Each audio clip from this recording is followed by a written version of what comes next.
America, I want to ask you a question. Right? You're a typical American and you've got Halloween decorations like this. Like, where do you keep a 15-foot pumpkin man in your house? Two of them. Two of them.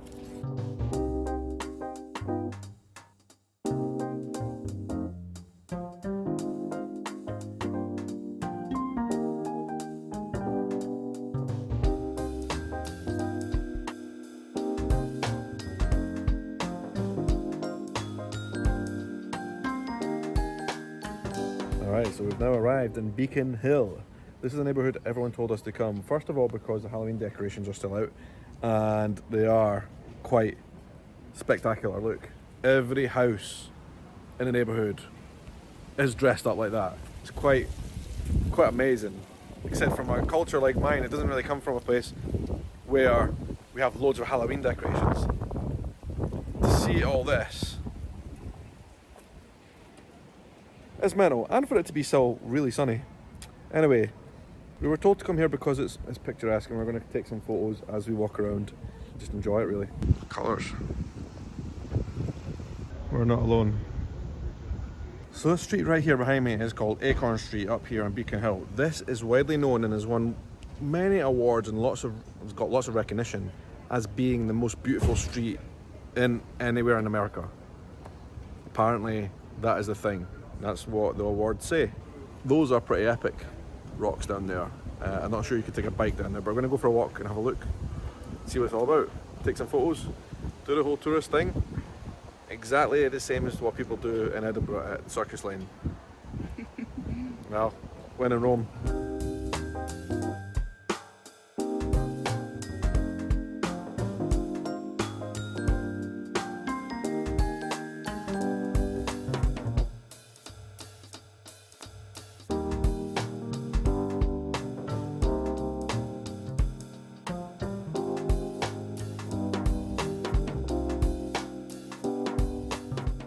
Oh my god, down at the bottom of the Acorn Street here. It's absolute chaos up there. It's chaos up there. You can't take photos, can't take videos. There was people fighting and everything up there. I think out here on the street, where no one's taking photos, is actually even better because these houses have got some like impressive Halloween decorations. America, I want to ask you a question. Right? You're a typical American and you've got Halloween decorations like this. Like, where do you keep a 15-foot pumpkin man in your house? Two of them. Two of them. Like, do you have like storage or something for Halloween decorations?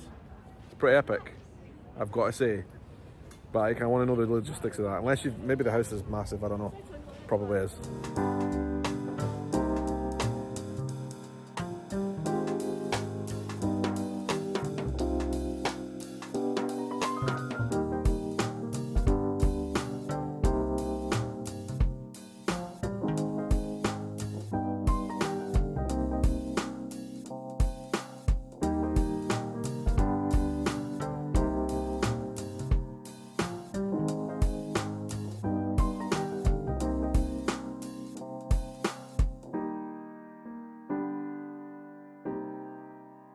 We made it out to the Charles River, which is right here in front of us. For the first time in this trip, we walked from Beacon Hill here, which is like 10 or 15 minute walk. And it's really pretty. Beacon Hill is really pretty. This park, you can see all the autumn colours there behind me.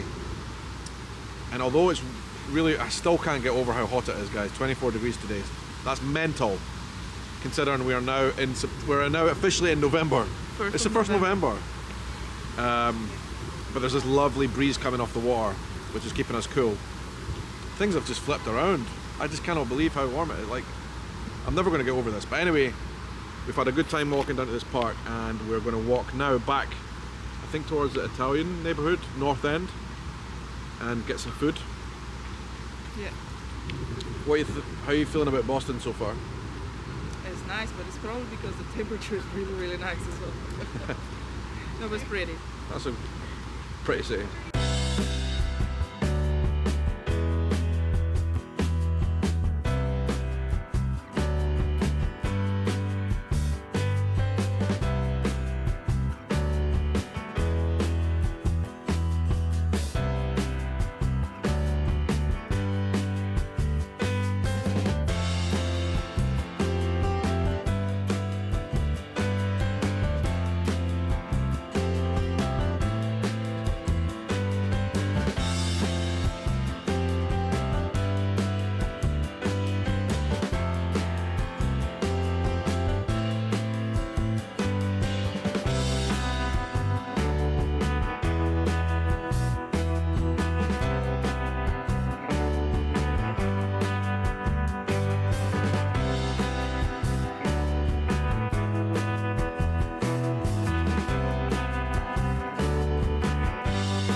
So this is the Boston Food Market.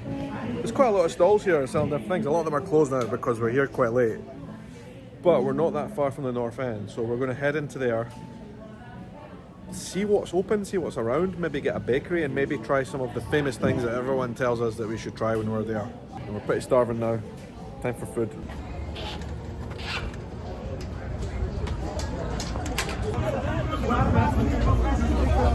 And then the food market outside. Fresh fruits. Bit of wind coming through now. It is a bit chillier than it was earlier. We're off to the Italian district.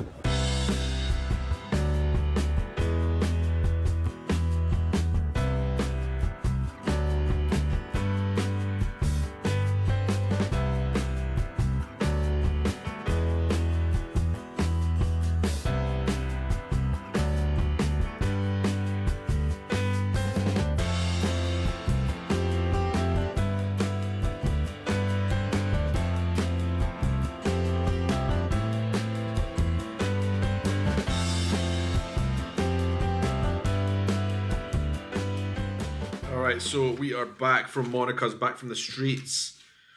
It was totally chaotic out there, so we decided to come back to the hotel, back to the Dagny and eat our food here because it's just a lot more comfortable. There's a lot going on. It's a Friday night. The streets are busy.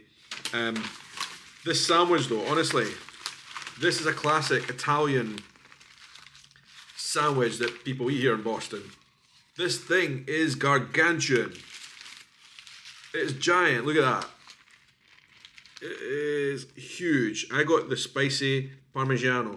It looks brilliant though. Let's get into this thing. Look at that. It's like oozing with different sauces and flavours. My word. Now no, listen, we've been out on the street the whole day and we're hungry. We didn't get a chance to eat anything yet. So anything would taste good, right, in that state, but this does really taste good. The spice isn't too much, just a little bit subtle. And this is only half of the thing. I have to eat the other half somehow. Or maybe I'll eat it in 2 sittings. It's covered in mozzarella. Something I'm learning on this trip, the people of Boston are spoiled for choice when it comes to food in general.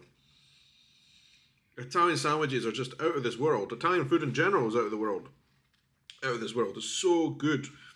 We were walking through the North End today. The smells from all the different shops. And then when you go inside, the smell is like, honestly, when you're hungry, it's not a good idea. Don't know if you guys remember, but when we were in Brooklyn last year, I think it was exactly a year ago, we went to an Italian sandwich shop. It was quite famous to try their sandwiches, and it was really, really good.